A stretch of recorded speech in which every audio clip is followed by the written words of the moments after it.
வணக்கம் எல்லாருக்கும். நல்லெண்ணெயில் எப்படி உருளைக்கிழங்கு கத்திரிக்காய் வதக்குறேன்னு சொல்லி காட்டுறேன். இந்த டிஷ் வந்து வெள்ளை புட்டுக்கும் இடியப்பத்துக்கும் சூப்பராக இருக்கும். என்னென்ன சாமான் தேவைன்னு பார்ப்போம். 4 உருளைக்கிழங்கு எடுத்து 1 டீஸ்பூன் மிளகாய்த்தூள் மிக்ஸ் பண்ணி வச்சுருக்கிறேன். உப்பு போடையில் கத்திரிக்காயும் சேமா வந்து 2 கத்திரிக்காய் எடுத்துட்டு மிளகாய்த்தூளை போட்டு மிக்ஸ் பண்ணியிருக்கேன். அதுக்கும் நான் உப்பு ஆட் பண்ணல. என்ன உப்பு ஆட் பண்ணினீங்கன்னு சொன்னால் கொஞ்சம் தண்ணியாக வந்துடும். 1 வெங்காயம், 3 டேபிள் ஸ்பூன் மிளகாய்த்தூள், நல்லெண்ணெய் 2 டேபிள் ஸ்பூன் நல்லெண்ணெய், 1 டீஸ்பூன் உப்பு, கொஞ்சம் பெருஞ்சீரகம், கருவேப்பிலை, 3 செத்தல் மிளகாய். வாங்க பாப்போம் எப்படி செய்கிறேன்னு சொல்லி.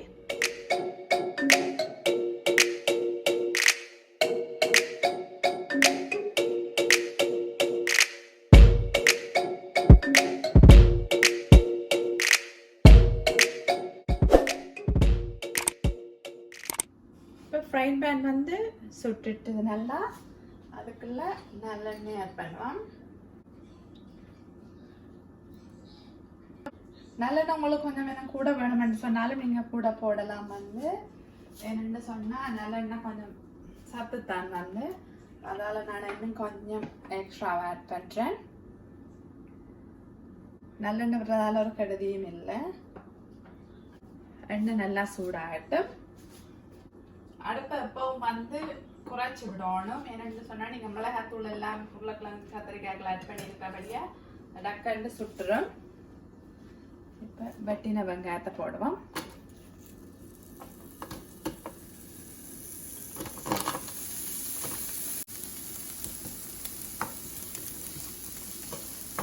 வெங்காயத்தை வந்து நான் கொஞ்சம் நல்லெண்ணெயில் லைட்டாக ஒரு கோல்டன் ப்ரௌன் ஆகிற வரைக்குள்ள திரும்ப வலிச்சு வைக்க போகிறேன். இதை தனியாக இப்போ கொஞ்சம் வதங்கட்டு நல்லா ஒரு 10 மினிட்ஸ் கிட்ட நல்லா வதங்க விடணும்.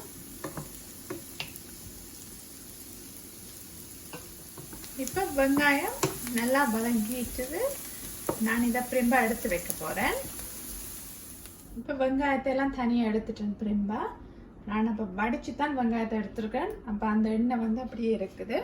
அந்த எண்ணெய்க்குள்ள மிக்ஸ் பண்ணினா உருளைக்கிழங்கு போடுவோம்.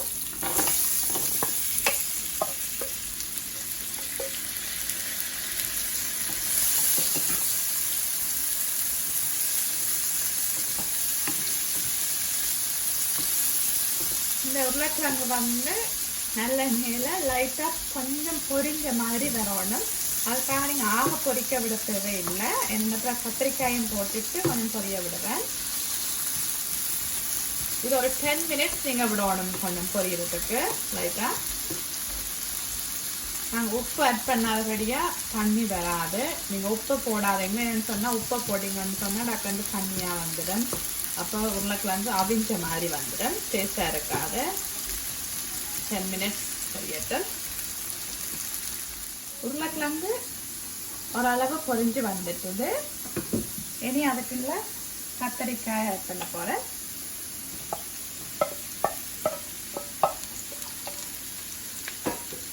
அவங்களுக்கு முதலே சொல்லியிருந்தேன்னா கத்திரிக்காய்க்கும் நான் உப்பு போடையிலேருந்து.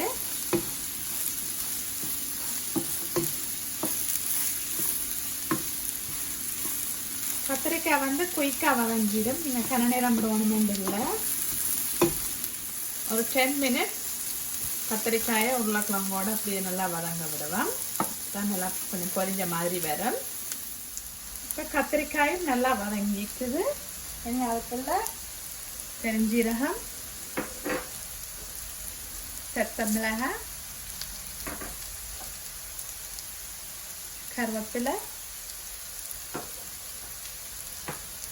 கொஞ்சம் உப்பு,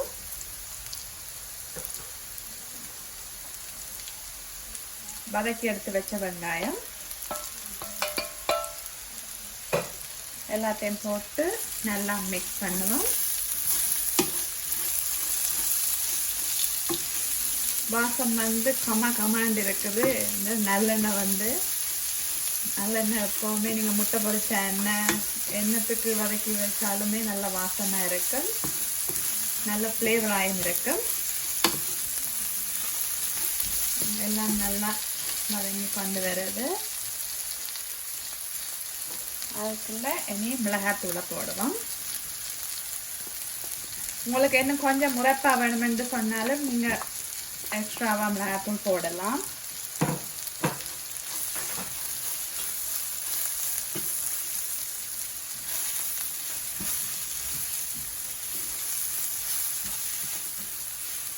இப்படி செய்தீங்கன்னு சொன்னால் உங்களுக்கு ஒரு கறியுமே தேவையில்லை. புட்டுக்கண்டை எண்ணெய், இடியப்பத்துக்கண்டை எண்ணெய், கறி ஒன்றும் தேவையில்லை. நல்லா டேஸ்டாகவும் இருக்கும்.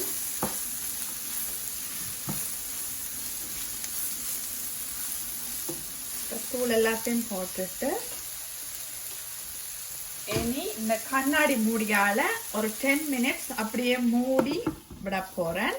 அப்போ இன்னும் கொஞ்சம் அந்த ஆவியில் வந்து லைட்டாக வேகி அப்படியே வரும், டேஸ்டாக இருக்கும். இப்போ உருளைக்கிழங்கு கத்தரிக்காய் நல்லெண்ணெயிலெல்லாம் நல்லா ரெடி ஆயிடுச்சுது பாருங்க. நீங்கள் எண்ணெயில் தனியாக பொரிக்கல, ஆனால் எல்லாம் நல்ல வடிவாக பொரிஞ்ச மாதிரி சூப்பராக வந்திருக்கு. நீங்களும் ட்ரை பண்ணி பாருங்க. பிடிச்சிருந்தா லைக் பண்ணுங்க, கமெண்ட்ஸ் பண்ணுங்க. தேங்க்யூ.